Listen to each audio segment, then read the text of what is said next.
Bom dia a todos. Novidades urgentes quanto ao PERSE, o Programa de Retomada do Setor de Eventos, especialmente a alíquota zero para o PIS, COFINS, Imposto de Renda e Contribuição Social sobre o Lucro Líquido das empresas do setor de eventos e turismo. Acompanhe comigo que nós temos medida provisória de hoje falando sobre essa matéria. Sou Fábio Lima, advogado, sócio do Lima e Volpatti Advogados Associados. Atuamos fortemente desde a construção da lei do PERSE e eu trago para você as últimas novidades sobre essa matéria. Para quem está chegando de paraquedas, o PERSE é um programa de retomada do setor de eventos e turismo, criado pela Lei 14.148 de 2021, e um dos seus dispositivos, lá ainda em 2021, é o artigo 4º, que determina o benefício da alíquota zero pelo período de 60 meses para 4 tributos: Imposto de Renda, CSLL, PIS e COFINS, para as empresas que estão classificadas ali no seu artigo 2º, as empresas do setor de eventos e turismo. E o que aconteceu? Esse artigo 4º ele foi vetado inicialmente, esse veto foi derrubado pelo Congresso Nacional em 18 de março de 2022, essa data é importante. Essa é a data que começa o efeito dessas partes vetadas, ok? E isso gerou uma certa tensão entre Poder Legislativo e Poder Executivo, porque como o benefício não foi criado pelo Poder Executivo, houve uma busca da sua restrição nos regulamentos feitos primeiro pelo Ministério da Economia, ainda em junho de 2021, a famosa Portaria 7163, que traz a listagem dos CNAs, dos Códigos Nacionais de Atividade Econômica, que poderiam se beneficiar do PERSE, enquadrados que seriam no artigo 2º, e, muito posteriormente, pela Instrução Normativa 2114, de 30 de outubro de 2022, da Receita Federal do Brasil. O que é que ocorre? Desde o início do PERSE, houve um grande volume de judicialização, porque essa restrição criada sem necessariamente amparo na lei pelo Poder Executivo gerou dúvidas sobre a sua legalidade. Primeiro, a Portaria 7163 disse que só poderá se beneficiar do PERSE as empresas que estavam em atividade na data de publicação da lei. Essa lei ela teve uma primeira publicação em 4 de maio de 2021, mas a parte vetada, a alíquota zero, foi publicada apenas em 18 de março de 2022. Já a Receita Federal, na sua Instrução Normativa de outubro, disse que a data a ser considerada para essa redução de alíquota será 18 de março de 2022, mas num primeiro momento houve uma judicialização inclusive em torno disso. Segundo, tanto a Portaria 7163 quanto a Instrução Normativa 2114 exigem para uma certa categoria de atividades, chamadas de serviços turísticos, a inscrição em um cadastro que chama Cadastur, Cadastro Nacional de Atividades Turísticas, que é regulado pelo Ministério do Turismo. A lei do PERSE não faz referência, não fazia e não faz nem com essa nova medida provisória referência a essa exigência do Cadastur, o que fez com que haja uma grande judicialização em torno dessa matéria.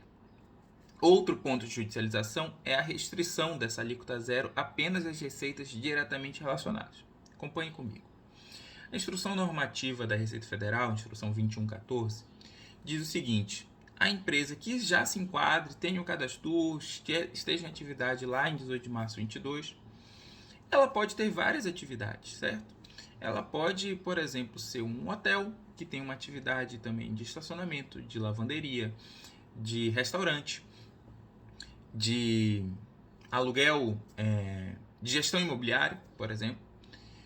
E uma dessas atividades, por exemplo, a atividade, o CNAE de hotelaria, ele está enquadrado ali, está inclusive no anexo 1, nem depende do cadastro. Mas esse hotel ele não tinha inscrição no cadastro e ele tem também um restaurante. Segundo a Receita Federal, você deveria separar a origem das suas fontes de receita e aplicar a alíquota zero apenas nas receitas em que você tivesse o enquadramento direto. Então, receita oriunda do meu CNAE de hotel, eu estava em atividade em 18 de março de 2022, não tinha cadastro, não tem problema, eu aplico a alíquota zero. Receita oriunda da minha atividade de restaurante, diretamente ligada ao hotel, como eu não tinha cadastro em 18 de março de 2022, segundo a Receita Federal, eu não aplico a alíquota zero, aplico as alíquotas ordinárias a a essa receita ou ao lucro dessa atividade. Se eu sou do lucro real, eu tenho que fazer uma distinção das fontes de lucro, chama lucro da exploração, lucro da atividade. E se eu sou lucro presumido, eu tenho que fazer um prorata desses valores. Isso é o entendimento da receita, já vamos entrar nas críticas. Falamos aqui da exigência do lucro da exploração, que é um regime específico para diversos benefícios tributários, que naqueles benefícios é previsto em lei. No PERSE não tem nenhuma previsão legal a respeito disso, não tinha e continua não tendo, mas a Instrução Normativa 2114 da Receita Federal exige para as empresas que são do lucro real que utilizem esse regime para poder se valer dessa alíquota zero. E um entendimento da Receita Federal de que apenas as empresas optantes pelo regime tributário do lucro presumido ou do lucro real podem se valer dessa alíquota zero. As empresas optantes pelo simples não poderiam se valer dessa alíquota zero. Isso consta na instrução normativa, não consta expressamente na lei, continua não constando agora, porém é um entendimento que deriva da Lei Complementar 123, que é a Lei do Simples, que afirma que as empresas, por ele optantes, não podem se valer de nenhum outro benefício fiscal. Se você compreende essa alíquota zero como benefício fiscal, o que tem algum amparo no CTN, aí você entenderia que o PERSE não vale para as empresas do Simples quanto a alíquota zero. Mas vamos então às novidades da medida provisória 1147, porque eu tinha que fazer esse desvio, esse contexto para a gente poder entender. Ela modifica o artigo 4º da Lei 14.148 para dizer o seguinte: a redução a zero aplica-se a essas pessoas jurídicas nas atividades relacionadas em ato do Ministério da Economia. E diz parágrafo 1º, esse benefício é dentro das atividades relacionadas neste artigo. Então, o que é que essa modificação está querendo dizer? Está querendo convalidar a Instrução Normativa 2114, que fez essa restrição que eu falei para vocês de apenas aplicar a alíquota zero nas atividades diretamente relacionadas. Isso não tinha fundamento legal e agora passaria a ter. E diz no seu parágrafo 4º que haverá uma nova lista, mas que até segunda ordem segue a lista lá do Ministério da Economia. Isso aqui faz a restrição do alcance do PERSE dentro da empresa beneficiária. Fábio, desde quando que isso vale? Já adiantando a grande problemática.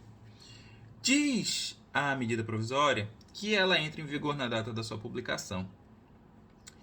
E ela não faz nenhuma ressalva quanto a isso.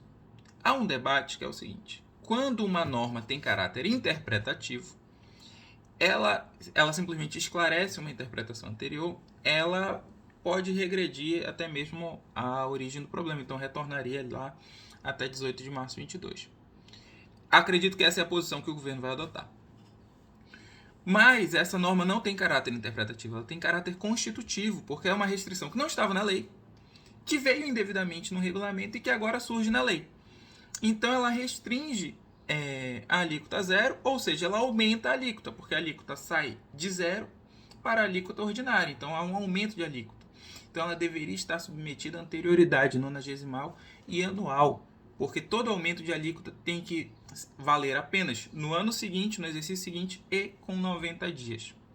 Então aqui nós temos, na prática, um aumento de alíquota e não uma mera interpretação. Só que isso será objeto de judicialização, porque a oposição da Receita certamente será de que essa é uma norma meramente declaratória, meramente interpretativa. O parágrafo 2º do artigo 4º, criado também agora nessa medida provisória, fala sobre os créditos de PIS/COFINS. O que ocorre? O PIS e COFINS, na sistemática não cumulativa, você vai se creditando. Então, você adquire insumos, esses insumos foram tributados pelo PIS/COFINS, você presta o seu serviço ou fornece a sua mercadoria, você recolhe PIS/COFINS, mas credita para não ter a bitributação. E aqui, o que acontece? O artigo 17 lá da legislação do PIS/COFINS, da 11.033, diz que se eu, num ponto da cadeia, estou submetido a uma alíquota zero, isso não me impede de creditar, porque a alíquota passa a ser zero para toda a cadeia para trás. E o artigo 2º afasta claramente esse direito ao crédito de PIS/COFINS. Isso era uma dúvida que muita gente tinha e que não estava ainda posta na legislação. Esse parágrafo 2º do artigo 4º, ele teria eficácia eficácia apenas em 90 dias, né? No primeiro dia do quarto mês da publicação. O que respeitaria também a anualidade, porque a gente está em dezembro. Porque ele efetivamente aumenta. Então aqui há um entendimento muito claro da própria medida provisória de que ele não retroage. Então eu poderia me creditar até daqui aos próximos 90 dias e daqui a 91 dias eu não poderei mais ter esse crédito. Ok. E aí você tem um artigo 2º da medida provisória que, a contrário senso, então o governo vem, restringe, e o que é que ele faz com isso? Ele amplia o benefício tributário para outro. E cria, a partir de 1º de janeiro de 2023, para as empresas aéreas, esse mesmo regime, em que elas poderão se valer para as receitas oriundas exclusivamente de transporte aéreo, dessa alíquota zero, de PIS, COFINS, Imposto de Renda, CSLL, com as mesmas restrições aqui aplicadas. Isso era uma disputa de muito tempo das empresas aéreas, porque elas diziam ter sido igualmente atingidas, tanto quanto o setor de eventos e turismo, porque são dentro de um mesmo trade, de uma mesma relação. Não vou entrar nesse mérito, isso é uma escolha política, não é uma escolha jurídica que nos cabe aqui. Mas, então, grande takeaway, o que é que a gente tira disso? As teses do PERSE morreram. Fábio, quais são as consequências concretas disso? Essa medida provisória, ela reforça o poder regulamentador da Secretaria de Receita Federal do Brasil e do Ministério da Economia para criar restrições ao PERSE. Ela não se manifesta sobre o cadastro, ela não se manifesta sobre a data de entrada em atividade da empresa, mas ela se manifesta expressamente sobre a restrição das alíquotas. Então, isso sim fortalece a posição da Receita e da PGFN nos processos tributários a respeito disso, mas não é uma pá de cal, não termina, não finda com esse processo. Por quê? Porque nós estávamos ali discutindo justamente o princípio da legalidade. E o princípio da legalidade é de ordem constitucional. Nós estávamos discutindo ali justamente o princípio da isonomia tributária e da neutralidade tributária, que é de ordem constitucional. Então a lei, a medida provisória, não pode ferir a Constituição também. Ela, pelo contrário, tem que ser interpretada conforme a Constituição, tanto por nós, quanto pelo regulamentador, quanto pelo Poder Judiciário. Então, não há o fim da discussão sobre o PERSE com isso, mas há um reforço da posição argumentativa do governo pela restrição. Quanto à separação das fontes de receita, há um fortalecimento muito grande da posição do governo aqui para a frente. Ele vai querer aplicar isso para o passado. E isso vai gerar uma nova onda de judicialização, porque você vai ter uma discussão sobre a natureza dessa modificação. Continuou não falando nada a respeito de lucro da exploração, continuou não falando nada a respeito de exclusão das empresas do Simples Nacional, mas a Receita Federal vai entender que agora ela tem fonte direta na lei para regulamentar esse processo. Essa medida provisória ela entra em vigor imediato, mas ela vai ser discutida no Congresso Nacional. O Congresso Nacional entra em recesso no dia 22 de dezembro. Não vai devolver a medida provisória, ela tem oportunidade, né? Ela tem os requisitos constitucionais para existir, mas o novo Congresso no ano que vem vai discuti-la. E você tem ali a bancada do turismo, você tem a bancada empresarial que vai questionar essa matéria e ela pode sair muito diferente. Inclusive, ela pode sair ampliando os benefícios do PERSE, por exemplo, em função disso. Inclusive, o novo governo pode, a partir de 1º de janeiro, pedir a devolução da medida provisória para o Poder Executivo e cessar os seus efeitos. Então, muita calma nessa hora. Vamos aguardar novos desdobramentos. Isso deve gerar novos regulamentos da Receita Federal. 1º de janeiro, 2 de janeiro, devemos ter novidades a respeito disso no mês de janeiro. Em fevereiro, com a retomada do Congresso Nacional, nós vamos também trazer novidades constantes para vocês sobre o andamento desta medida provisória. Então, acompanhem aqui no canal, acompanhem no Instagram, se inscrevam na nossa newsletter, que nós estaremos aqui para esclarecer tudo sobre o PERSE e a tributação no setor de turismo. Um grande abraço a todos e até mais.